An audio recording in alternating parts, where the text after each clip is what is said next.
25 თებერვალს საქართველოს მართლმადიდებელი სამოციქულო ეკლესია ივერიის ყოვლადწმინდა ღვთისმშობლის ხატის დღესასწაულს აღნიშნავს.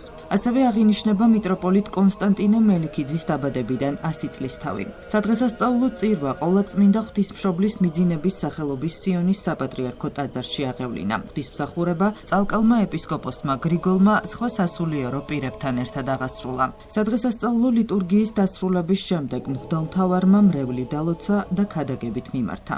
Სახეთა მამისათა და დისასულისა წმინისა ჩვენთან არის ღმერთი. ყველას გილოცავთ, დღეს არის ივერის ღვთისმშობლის დღესასწაული, ღმერთმა დაგლოცოთ, გაგახაროთ, გაგაძლიეროთ. ამ დიდებულ ტაძარში არის ზუსტი ასლი, რომელიც დაწერილია წმინდა ათონის თაზე და ყოვლადწმინდა ღვთისმშობლის ლოცვით, ვედრებით და ფარველობით მოწყალე ღმერთო დაამშვიდე, გაამთლიანე, გადარჩინე სრულიად საქართველოს და შეგვიწყალენ ჩვენ. დღეს ჩვენ მოვიხსენეთ უქტავის სული მიტროპოლიტისა კონსტანტინე მელიქიძესა. ღმერთმა დაალოცოს მისი სული, ნათელში ამყოფოს. ჩვენ მადლობელი ვართ, რომ ასეთი მიტროპოლიტი მსახურობდა ჩვენ ეკლესიაში, ერთგული ქრისტესი, სამშობლოსი, მოყვასისა.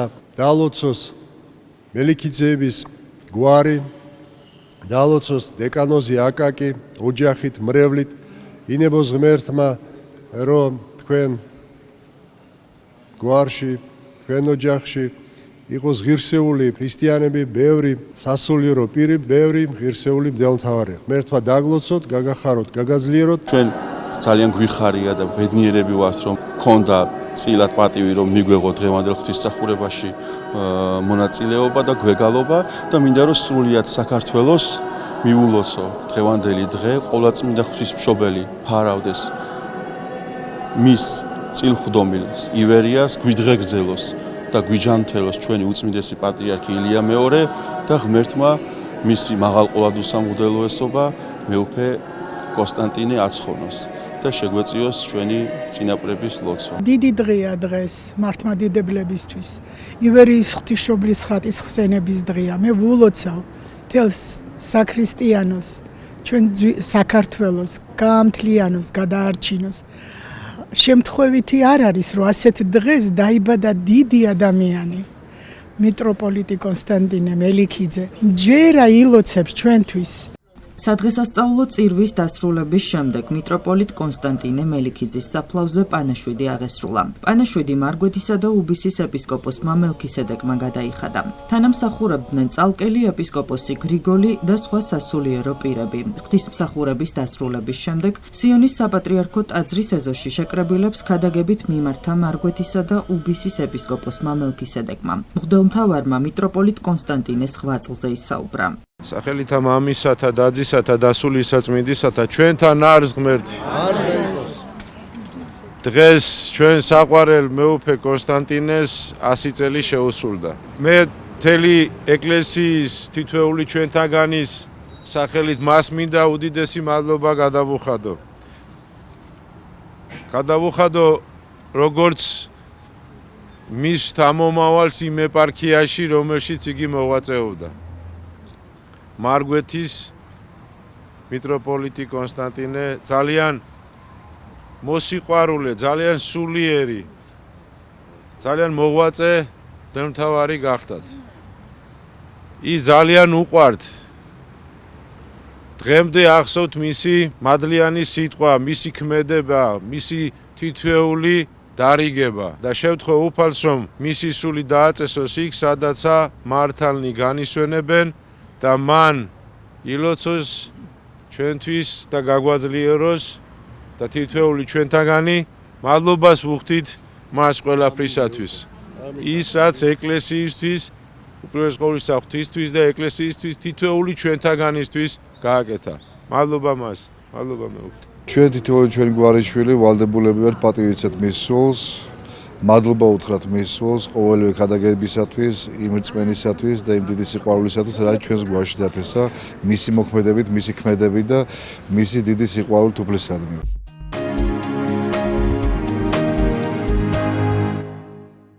საქართველოს ენერგეტიკისა და წყალმომარაგების მარეგულირებელი ეროვნული კომისიის თავმჯდომარემ დავით ნარმანიამ მედია ცენტრ მთავარში დღეს პრესკონფერენცია გამართა და ქვეყნის ენერგეტიკის სექტორში მიმდინარე პროცესების შეაფასა. მან კომენტარი გააკეთა იმის შესახებ, აისახება თუ არა ენგურ ჰესის ტარიფის დადგენის წესის ცვლილება გადამხდელებზე. დავით ნარმანიას განცხადებით აღნიშნული ცვლილება არ გამოიწვევს სამომხმარებლო ტარიფების ზრდას. მან ზედმეტად დარიცხულ კომუნალურ გადასახადებზე, ელექტროენერგიის ექსპორტ-იმპორტის მაჩვენებელზე, ამ სფეროში არსებულ პრობლემებსა და გამოწვევებზე ისაუბრა. საქართველოს პარლამენტმა მიიღო კანონში ცვლილება, რომლის შესაბამისადაც აფხაზეთში მიწოდებული ელექტროენერგია არ იქნება ასახული ენგურ ჰესის ტარიფის გაანგარიშების დროს, რაც მიზნად ისახავს ენგურ ჰესის ფინანსური მდგომარეობის გაჯანსაღებას და შესაბამისად ამით კომპანია შეძლებს რომ სრულად მოემსახუროს მის წინაშე არსებულ ვალდებულებებს, ისევე როგორც მიმდინარე და კაპიტალური ტიპის ღონისძიებები, რაც უნდა ჩატარდეს ობიექტზე, ამას თვითონვე მოემსახურება საკუთარი ფინანსები და ფინანსურად უფრო ჯანსაღი კომპანია იქნება. აღნიშნული ცვლილება გავლენას არ იქონია სამომხმარებლო ტარიფებზე და ტარიფების ზრდა მოსალოდნელი არ არის, ვინაიდან მარეგულირებელ კომისიას გათვალისწინებული აქვს მექანიზმები, რა მექანიზმებითაც ჩვენ თავის დროზე მოვახდინეთ ტარიფების გაანგარიშება და დაბალანსება. მარეგულირებელი კომისია ყოველდღიურ რეჟიმში იღებს მომხმარებელთა განაცხადებს და საჩივრებს. 2024 წელს 3000-ზე მეტი საჩივარი შემოვიდა ჩვენთან და განხილული იქნა შესაბამისი დეპარტამენტის მიერ და შემდეგ უკვე კომისიის მიერ იქნა გადაწყვეტილებები მიღებული. არასწორი ან ზედმეტად დარიცხული ან ხანდაზმული დავალიანება ჯამში 2024 წელს 2.800.000 ლარამდე ჩამოეწერა მომხმარებლებს, მათგან ყველაზე მეტი 1.600.000 ლარი ჩამოეწერა წყალმომარაგების სექტორში, დაახლოებით 1.000.000 ლარამდე იქნა ჩამოწერილი ელექტროენერგეტიკის სექტორში და ყველაზე მცირე იქნა დაახლოებით 20.000 ლარამდე ბუნებრივი გაზის სექტორში. როცა მომხმარებელი დაეჭვდება დარიცხვის სისტორესთან დაკავშირებით, შეიტანს ასეთ შემთხვევაში მათ შეუძლიათ მომართონ მარეგულირებელ კომისიას როგორც ელექტრონულად, ასევე ჩვეულებრივი ფიზიკური განაცხადის მეშვეობით. კომისია გამოითხოვს ინფორმაციას კომუნალური კომპანიიდან, ნახავს მოხმარებებს, შეამოწმებს მრიცხველს და აქედან გამომდინარე დარწმუნდება დარიცხვის სისტორეში თუ შეცდომაში და მიიღებს შესაბამის გადაწყვეტილებას. მიმდინარე წელს რაიმე სახის ტარიფების ზრდასთან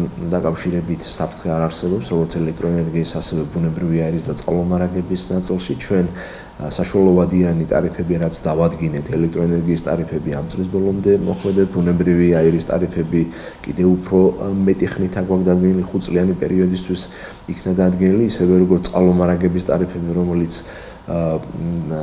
დავადგინეთ ჩვენ დაახლოებით 1 წლის წინ ოდნავ მეტი ხნის წინ, ასევე 3 წლიანი ტარიფი იყო დადგენილი, ასე რომ მიმდინარე წელს რაიმე სახის ტარიფის ზრდა მინიმუმ წლის ბოლომდე დაგეგმილი არ არის.